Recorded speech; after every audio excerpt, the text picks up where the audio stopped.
আজ আমি কবি সুকান্ত ভট্টাচার্যের লেখা 25শে বৈশাখের উদ্দেশ্যে কবিতাটি আবৃত্তি করছি।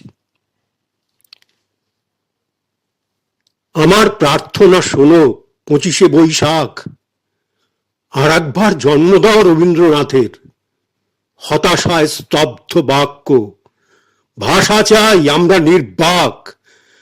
পাঠাবো মৈত্রীর বাণী সারা পৃথিবীকে জানি ফের। রবীন্দ্রনাথের কণ্ঠে আমাদের ভাষা যাবে শোনা, ভেঙে যাবে রুদ্ধশ্বাস, নিরুদ্যম সুদীর্ঘ মৌনতা। আমাদেরই দুঃখ সুখে ব্যক্ত হবে প্রত্যেক রচনা, পীড়নের প্রতিবাদে উচ্চারিত হবে সব কথা। আমি দিব্য চোখে দেখি অনাগত সে রবীন্দ্রনাথ, দস্যুতায় দৃপ্ত কণ্ঠ বিগত দিনের। ধৈর্যের বাঁধন যার ভাঙে দুঃশাসনের আঘাত, যন্ত্রণায় রুদ্ধ বাক যে যন্ত্রণা সহায়হীনের। বিগত দুর্ভিক্ষে যার উত্তেজিত তিক্ত তীব্র ভাষা, মৃত্যুতে ব্যথিত আর লোভের বিরুদ্ধে খরধার। ধ্বংসের প্রান্তরে বসে আনে দৃঢ় অনাহত আশা, তার জন্ম অনিবার্য, তাকে ফিরে পাবই আবার। রবীন্দ্রনাথের সেই ভুলে যাওয়া বাণী অকস্মাৎ করে কানাকানি।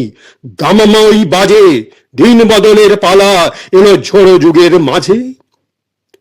নিষ্কম্প গাছের পাতা, রুদ্ধশ্বাস, অগ্নিগর্ভ দিন, বিস্ফারিত দৃষ্টি মেলে এ আকাশ, গতিরুদ্ধ বায়ু। আবিশ্ব জিজ্ঞাসা এক চোখে মুখে ছড়ায় রঙিন, সংশয় স্পন্দিত স্বপ্ন, ভীত আশা উচ্চারণহীন, মেলে না উত্তর কোনো। সমস্যায় উত্তেজিত স্নায়ু, ইতিহাস মোড় ফেরে। পদতলে বিধ্বস্ত বার্লিন, পশ্চিম সীমান্তে শান্তি, দীর্ঘ হয় পৃথিবীর আয়ু। দিকে দিকে জয়ধ্বনি, কাঁপে দিন রক্তাক্ত আভায়। রাম রাবণের যুদ্ধে বিক্ষত এ ভারত জটায়ু, মৃত প্রায় যুদ্ধাহত পীড়নে দুর্ভিক্ষে মৌন মুখ।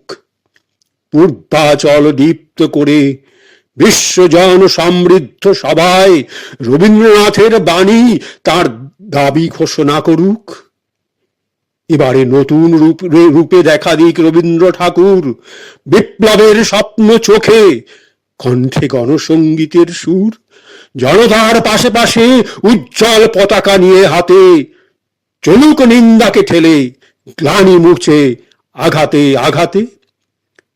যদিও সে অনাগত, তবু যেন শুনি তার ডাক। আমাদেরই মাঝে তাকে জন্ম দাও 25শে বৈশাখ। যদিও সে অনাগত, তবু যেন শুনি তার ডাক। আমাদেরই মাঝে তাকে জন্ম দাও 25শে বৈশাখ।